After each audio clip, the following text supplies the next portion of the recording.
Welcome to Hey, It's Carly Rae's Book Club. This is Book Hour, where authors will talk their latest novels, reveal their writing process, and play some fun book games. I'm your host, Carly Rae.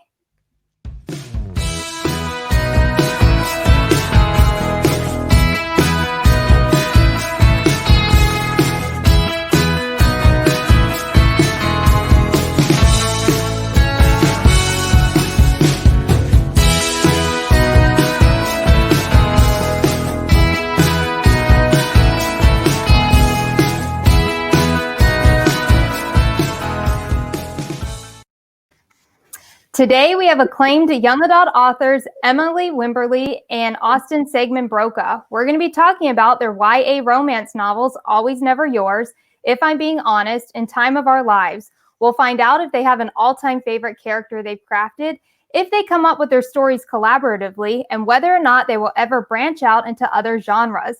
Plus, we're going to see how well these two know each other when we play Game Time. We'll dive in right after this.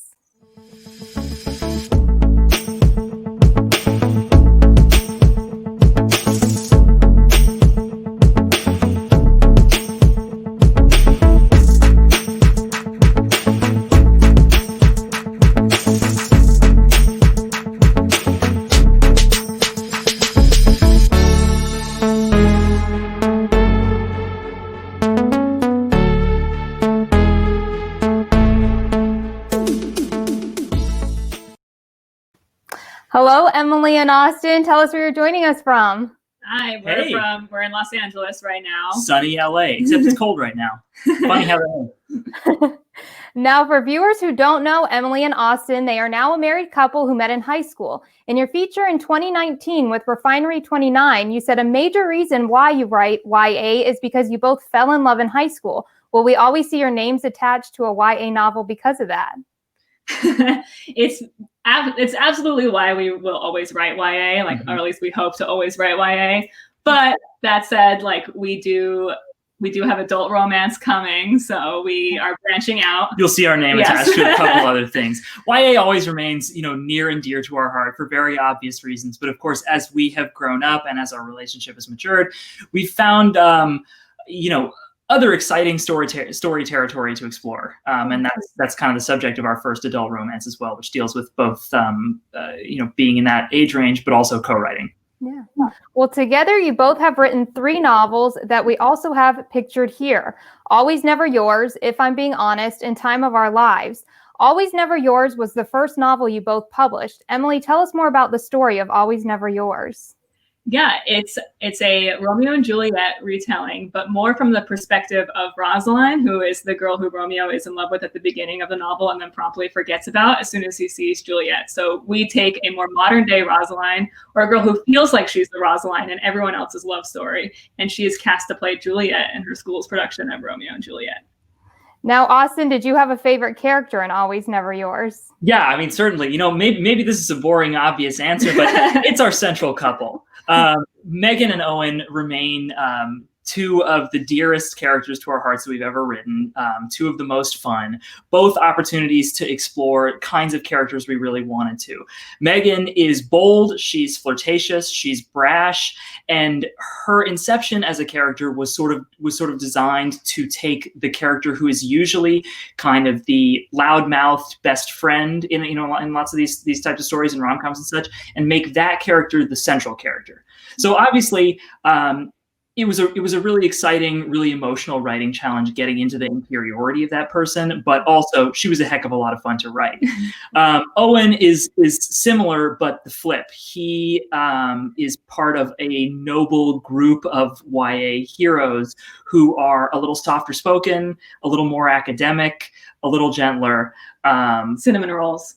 Exactly. But he has his own wit and his own charm that comes out the more we get to spend time with him. So they are 2 of our favorite creations, ever. Yeah. Well, your second novel, If I'm Being Honest, was dubbed a feminist rom-com novel among readers. Emily, tell us more about the story and if you had a strong influence on the plot line. Yes, this was, it was a challenge to write, but it was something we really wanted to write. It's a retelling of Taming of the Shrew, except we wanted to kind of resuscitate or give back to the mean girl. The Taming of the Shrew is about taming a very unpleasant woman to become palatable to the people around her. So in If I'm Being Honest, we wanted to question the motives and the reasons of why you should or should not do that. And really, like as Austin said, in Always Never Yours, we wanted a side character to step into the spotlight. And this one, we wanted to take the mean popular girl, Regina George, and make her the main character and see what that would be like. And it was really important to me and to Austin as well as a feminist that we talk about that issue honestly and how she is mean. And there are some things maybe she should work on, but it's a little much to ask someone to just change who they are just for being brash and, loud about her opinions. Yeah. Well, Austin, are you a huge Shakespeare fan? Do you and Emily watch a lot of the plays and the movies? Huge Shakespeare fan. That was actually my primary focus in college was studying Shakespeare's works, and to put a sort of capsule summary on it. My favorite thing about his writing is obviously it's deep, it's poetic, it's intense, but in his own time, he was a popular writer. He was a blockbuster writer. So all of these things, these foundational structures for rom-coms, for stories of revenge, they have this pulpy jolt in them, as well as some of the poeticism. So that's long been a point of connection for me and Emily. She is a huge fan as well. We were both reading the same plays in senior year in AP English, and so we could talk about that kind of stuff. And it's really been something that we've been lucky to share as we have fused these into our writing. Yeah. One thing Goodread readers are sure to point out is that they love how you guys always incorporate being yourself. Is that something when you were in high school you found important? Oh, absolutely. I mean, yeah. We were very nerdy in high school, and I was in the marching band, and Austin was on the newspaper. Journalism. Yeah. And that just was something we were always comfortable with, and we met each other doing those things. And so it's important to us to create spaces for all different types of characters who are just who they are. And those are people who are the most interesting, who are just willing to be themselves. And to capture in that truth that there is not one teenage experience. There is not one person who is more deserving of being the center of a story than others. Everybody lives those years differently. And that's actually sort of the fundamental principle behind our upcoming 4th book, which is about a couple of totally nerdy overachievers. It's very inspired by us. And sort of a founding philosophical principle of that one is they don't learn that what they were doing in high school was wrong and that they should have partied more and had more fun. They are who they are, and that's cool too. Yeah. And that's been a driving force between all of our characters. Yeah. Now, your latest novel, Time of Our Lives, centers around Fitz and Juniper, who are going on a trip to tour college campuses. Tell us more about it and if it was based on either of your experiences when you were touring colleges. I mean, yeah, it was based on both of our experiences. We both were fortunate to take trips, around the East Coast and other places looking for prospective colleges.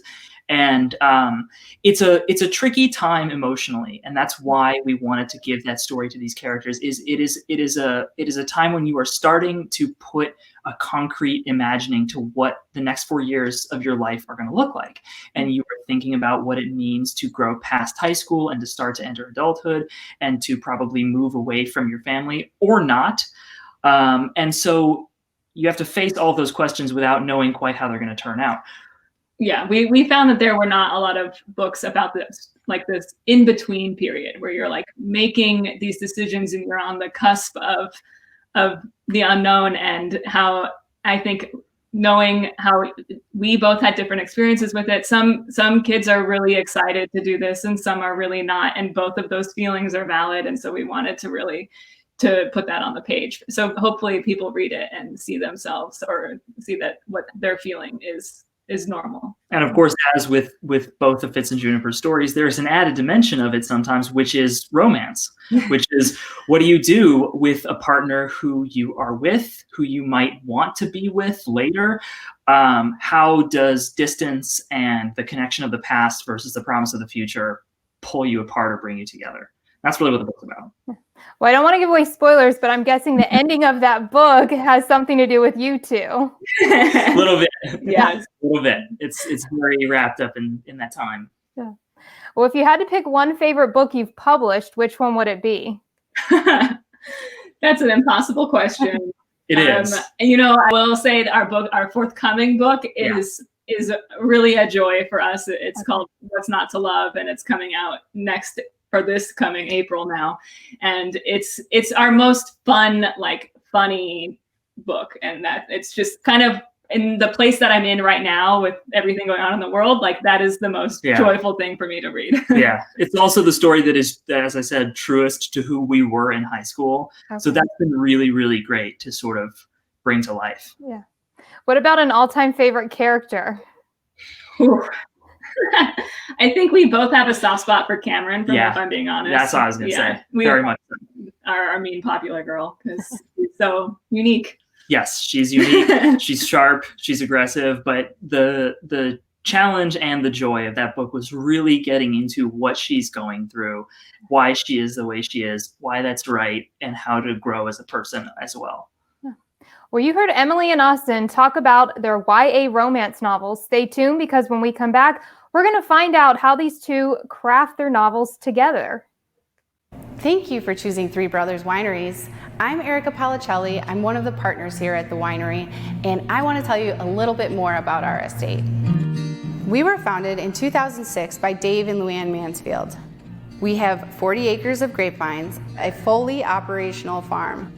All of the wines you're tasting today are from our farm. We have 2 female winemakers, Kim Marconi and Paige Vinson. On our campus, we actually have 3 wineries and a microbrewery.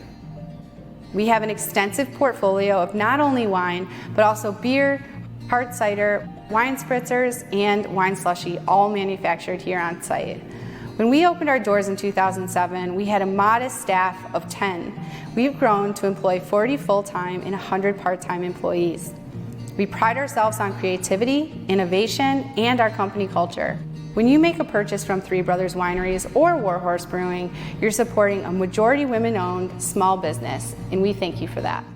Welcome back to Book Hour. I'm your host, Carly Rae, here with acclaimed YA authors Emily Wibberley and Austin Siegemund-Broka. You both are high school sweethearts, and you went on to stay together during college, and then now recently just wed. How did you decide we're going to write YA novels together? Is being authors something you always pictured? I've always been a huge YA reader and fan, and it was something I knew I wanted to do in college. And Austin's always wanted to write more generally. And so finally one day I just was like, you know what, you should just write this with me. And I jumped at the chance, honestly. I've as Emily says, I've always wanted to write fiction, generally speaking. And so the opportunity to work with her on this genre that I knew she loved, but also that I had fallen in love with in hearing her talk about it every day and night. I knew the territory, and I was thrilled to get the chance to work with her on that. So it kind of developed unintentionally and gradually over our relationship together. Yeah. How do you craft your novels? Do you both sit down and brainstorm together? Does one person start with writing one chapter and then the other edits? How do your books read like they're literally written by one person? Well, it's a very time-consuming process. You would think with 2 writers you would go faster, and that it's not true. I think we actually write probably slower because we write everything together. We are in the room together. I have the computer. Austin's like walking around, and we're pitching sentences to each other and deciding what goes in the book. Everything goes in the book together. It's not like a trading chapters via email kind of situation. Yeah. We usually come up with ideas as they come to us, sometimes on a walk, sometimes over dinner, just putting together little pieces of a plot. And then Emily's really the mastermind when it comes to outlining and structure. So she puts together the framework, the direction of it, and then we write it together. Yeah. Well, when coming up with the voice of the novel, do you watch movies for inspiration or base your characters on people you know? I definitely think that we read in the genre to get a good sense of voice. That's some writers that it doesn't work for them, and it sort of is a confusing, frustrating influence. For us, I find that reading the work of others who have written characters similar to ours, it really helps me get in the rhythm. Okay. What was your publishing part like when you first got started? How long did it take you to get an agent, and did they love the fact you guys were a duo? You'll have to ask them about that, probably.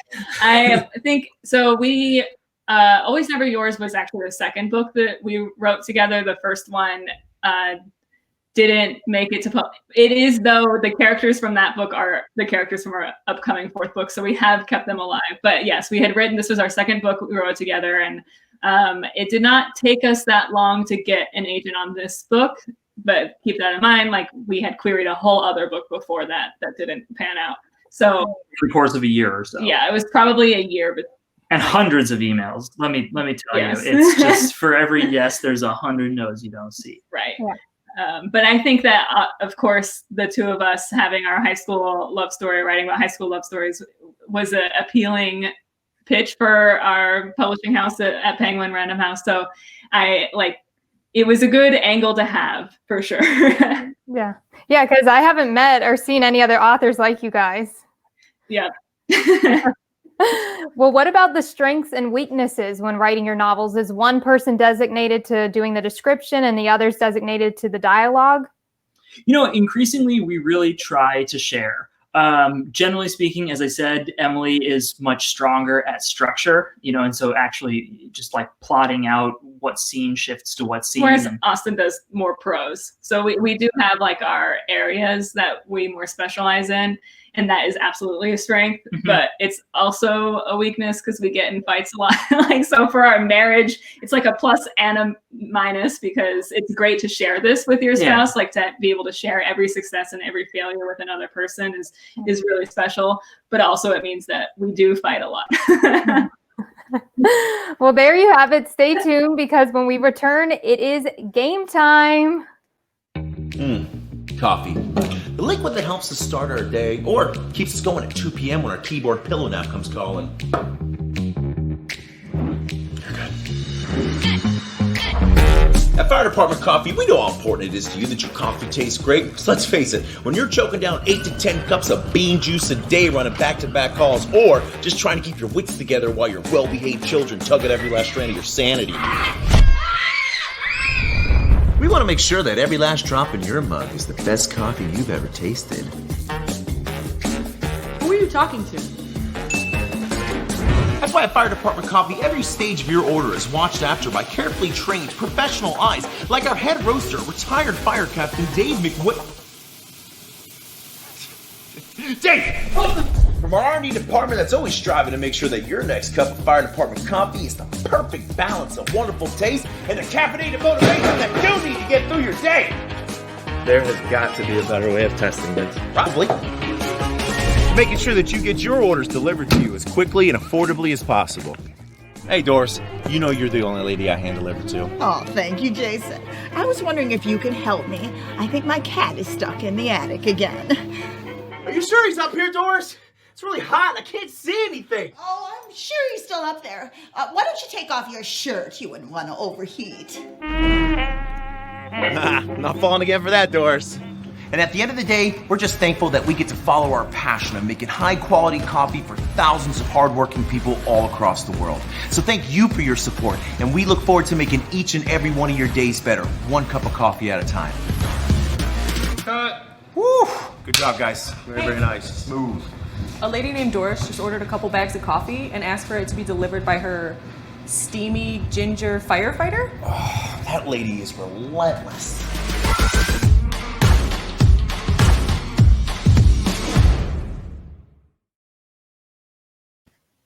Welcome back. It is game time. The first game we're going to play with Emily and Austin is how well do you two know each other?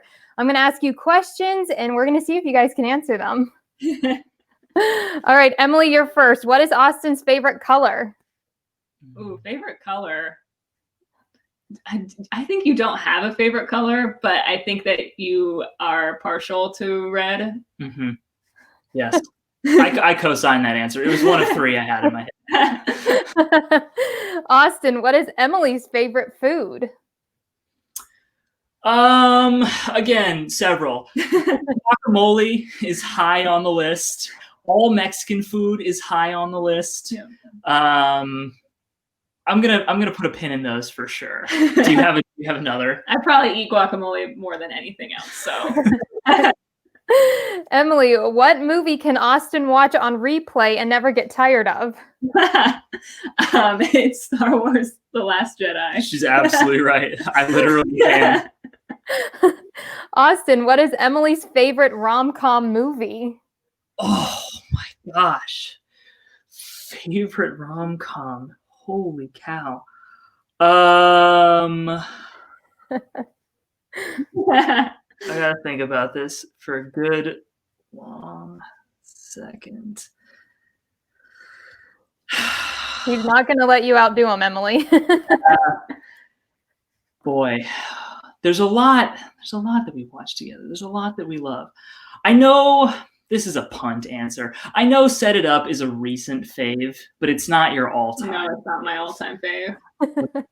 Probably Clueless. That was honestly on my mental list. Emily, what can Austin not live without? Coffee. First thing that came to my mind too. Austin, what can Emily not live without? A good sleep schedule. That's true.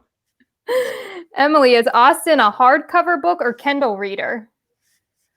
Well, it's tough because you're so busy, but I think if in a perfect world you would love a hardcover. Yeah. But you're on the move a lot. That's ideally true. Yeah.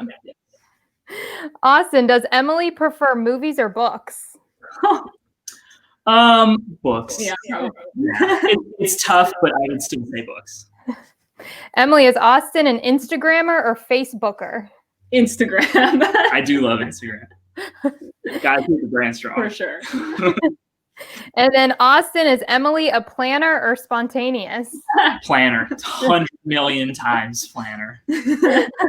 Well, that concludes how well do you two know each other, and you two do. Austin only missed one, so I have to give it to Emily. All right. It's all right. Doing them all.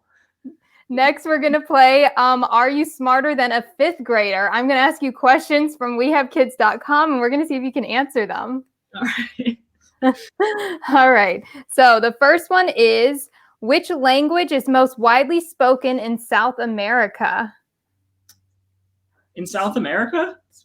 I would think so. I would think I'm gonna Spanish. guess Spanish. Spanish, yes. Ding, ding, ding. Yeah, it's my guess. All right, the second one. The first fireworks were invented in the 7th century in what country? China. It's China, right? Yeah. Yes, ding, ding, ding. All right, the third one. The ancient Egyptian writing system was called what? Hieratic or hieroglyphs, depending. Yes, ding, ding, ding. All right, fourth one. What do you call a group of crows? A murder. Yes. A murder of crows. I love that one. Dang, you guys must sit and do Jeopardy. We are fifth graders. That's the secret. Like, All right, the last one is adding conjunctions such as and and but turns a simple sentence into what type of sentence? I don't know, a compound sentence. Yes. Nice. I was gonna go with longer sentence if that was wrong, but So you guys are smarter than a fifth grader. at least as smart. Yeah. Well, that concludes game time. Emily and Austin, I want to thank you for being on Book Hour and joining us today. Before you go, tell viewers if you're writing more books. Yes. As a matter of fact, we are. We have What's Not to Love coming out in April, which is an enemies to lovers, academic overachievers, a book that it's a lot of fun. So much fun. And then we sold an adult rom-com, if you like adult books. Called The Roughest Draft, and it is about two estranged former co-writers who have to write one final book together, and as they do so, old secrets and old flames start to flicker into life. Yes. So that's coming out a little bit later. We loved writing it. Yeah. Well, I'm very excited to read those. If viewers want to stay up to date on you guys on social media, where can they find you? You At have those them little on the handles screen, in the corner of the screen right Yeah. there. We are very active on Twitter and on Instagram. Yeah. Okay. As Emily said. Well, you heard Emily and Austin. Go check them out now. All of their social media handles are in the description below. Emily and Austin, thank you so much for being on Book Hour. And for those watching, I hope you have a great day.